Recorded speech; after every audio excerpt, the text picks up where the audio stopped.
take the pad that we've created and I'm going to do a couple different things with it.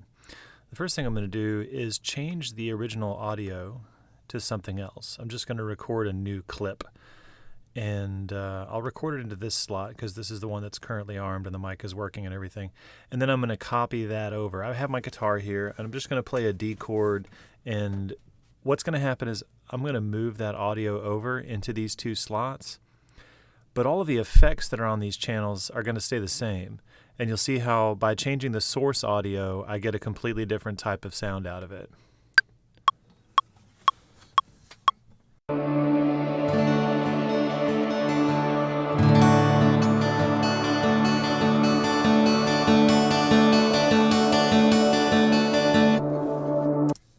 All right, that's good. Let me trim that sample down a little, because I think I just want this part of it.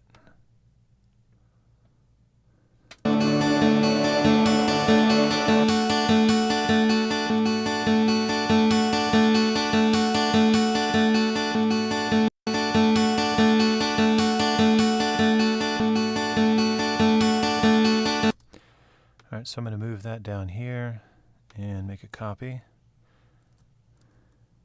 Paste it. Now let's hear what that sounds like as our source audio through all of the effects that we used before.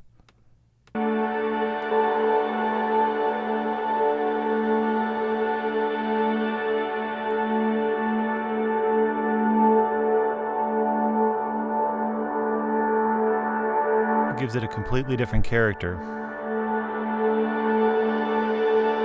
In fact, I'm going to pull these in just a little bit.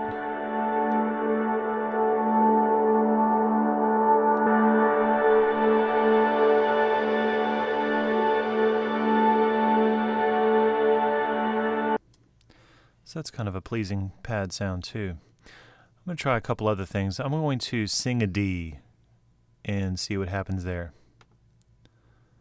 Let me get the pitch in my head again.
So now I'm going to get different pads based on the different vowel sounds.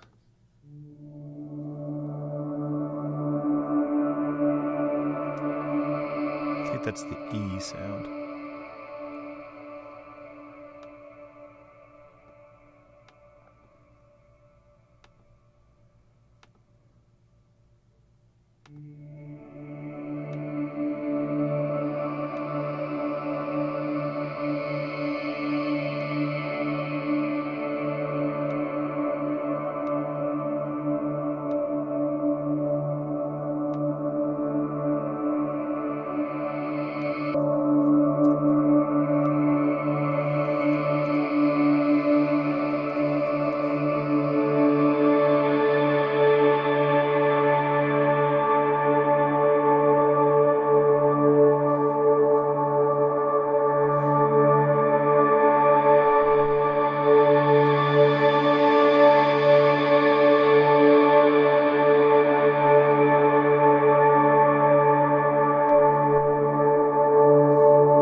because there's different effects now on these two channels, we're going to get something different left and right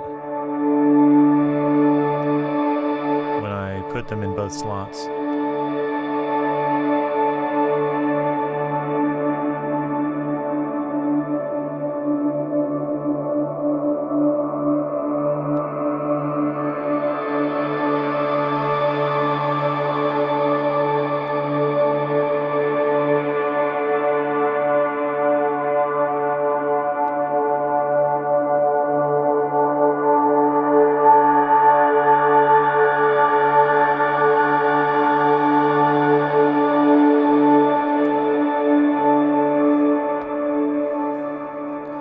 So another thing that's cool I can do now is create a fade in and actually go back and forth between all of these and create a pad that actually moves a little bit more over time. So I'm going to record into arrangement view. What's going to happen here is when I hit record and play, we're going to start recording over here everything that's coming out of these session slot clips. So let's begin.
So now what I've recorded over here in arrangement view is a pad that changes over time.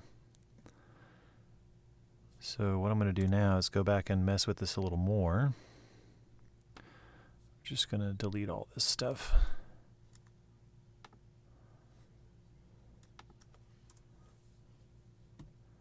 I'm going to move all these up.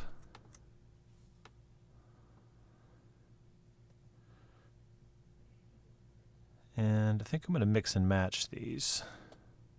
Actually, you know what? I don't have to do that. I'm going to delete these. And under launch for this clip, here we go, launch window. I'm going to set follow action to any. Same thing here. Actually, I'll just select all these and set them all to any.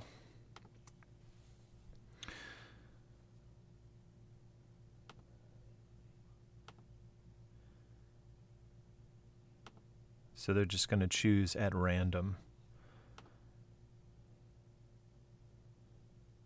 Let's see what happens.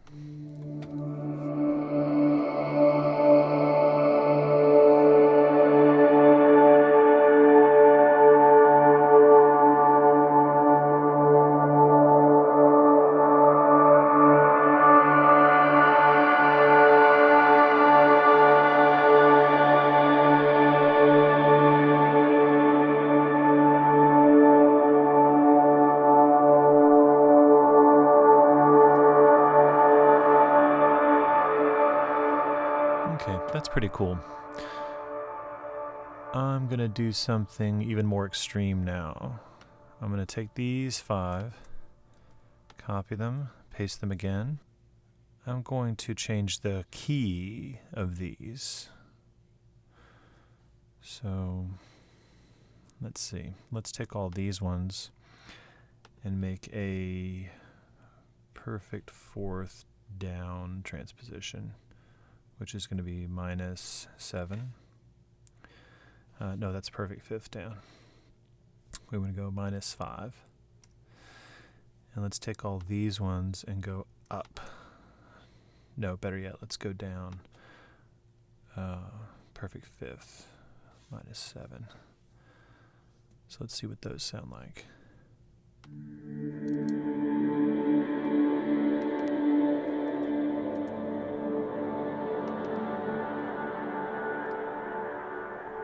Okay, stop.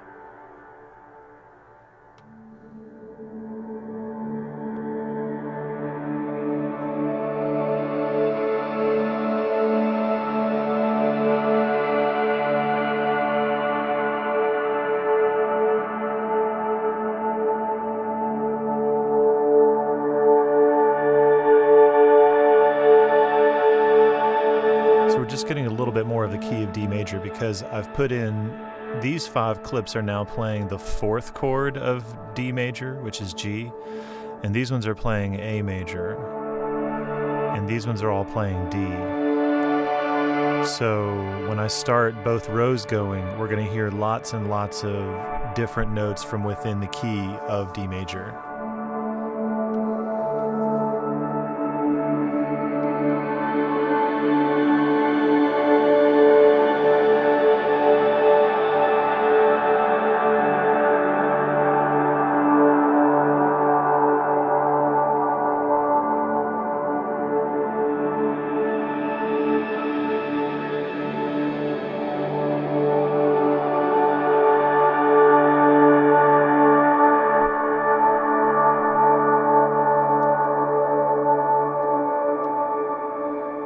Actually, you know what? Because the effects paths are different on these 2 channels, I think I want some of these to be 5 and some of these to be 4.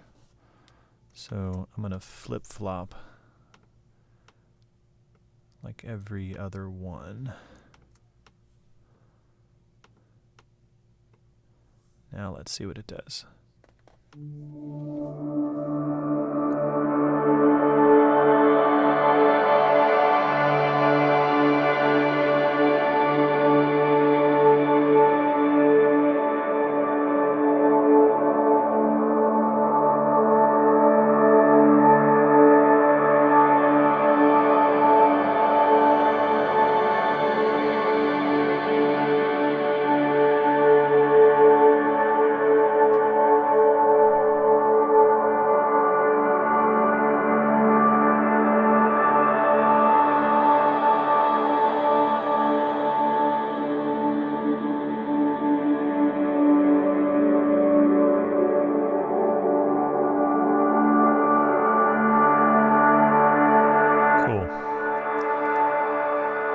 So I'm going to go delete all of this. And I'm going to re-record the output of these 2 tracks.